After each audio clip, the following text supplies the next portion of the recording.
के लिए जो फंड आते हैं उससे जो है कि क्षेत्र का विकास होगा। ऐसा कुछ नहीं है कि अगर जनप्रतिनिधि अपने अटैची में भर के ले जाती है तो फिर सिस्टम क्या कर रही है। लगातार एनटीपीसी जो है वो जो सीएसआर फंड्स के विकास होना चाहिए वो कहीं न कहीं जो है ना नेताओं के कारण वो मोटी रकम लेकर के जाते हैं और वो उसको कुछ बोल नहीं पाते। क्या आवाज़ उठाएंगे आप? जी बिल्कुल। आप भी तो कहीं ऐसा नहीं अटैची देने के बाद जो है ना चुप हो जाएंगे?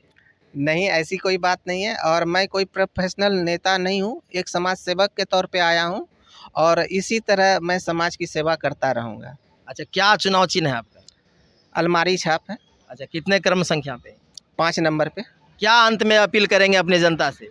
अपने जनता से सिर्फ एक ही अपील रहेगी हमारी और सभी पत्रकार बंधुओं को मैं सिर्फ एक ही अपील बताता हूँ कि प्रत्याशी जो आपके क्षेत्र में है, 13 प्रत्याशी 14 प्रत्याशी जो भी हैं, उसमें से सबसे बेहतर प्रत्याशी कौन है उसका चयन कीजिए आप।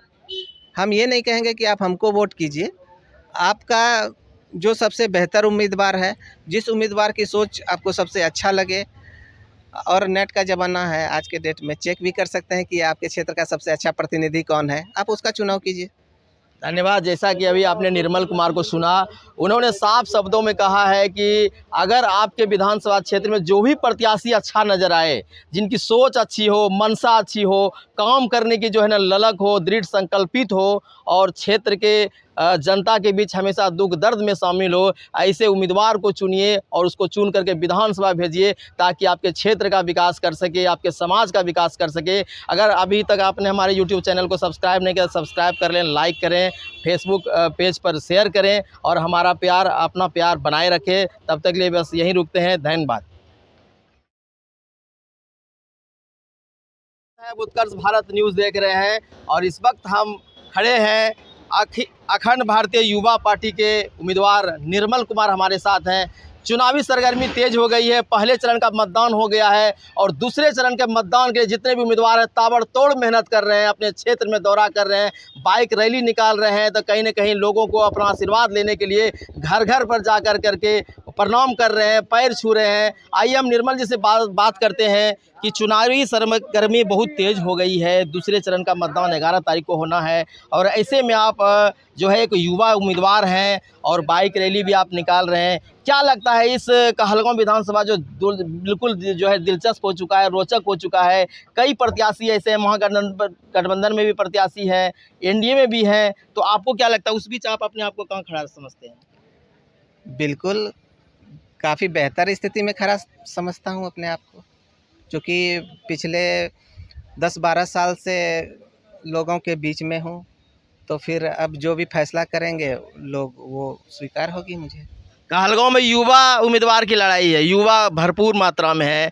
आप देख रहे हैं कि चाहे वो गठबंधन में हो, एनडीए हो या महागठबंधन हो, आप भी युवा हैं। युवा के नाते आपकी सोच क्या, युवा वर्ग के लिए आप क्या कहेंगे? हमारे पार्टी का उद्देश्य है कि सबके लिए समान व्यवस्था होनी चाहिए, सबके लिए समान शिक्षा, सबके लिए समान स्वास्थ्य व्यवस्था और हर हाथ रोजगार के लिए हम लोग संघर्ष कर रहे हैं।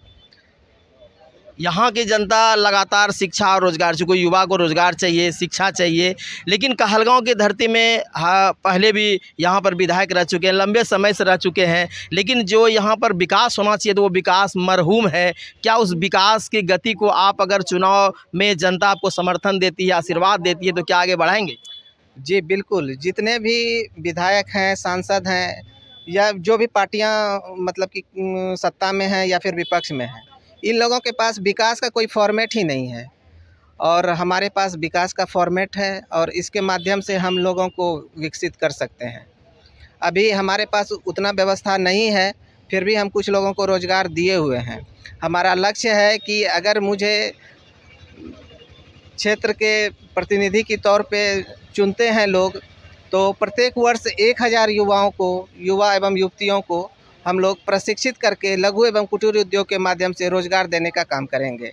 यानी कि 1 साल में 1000 तो 5 साल में 5000।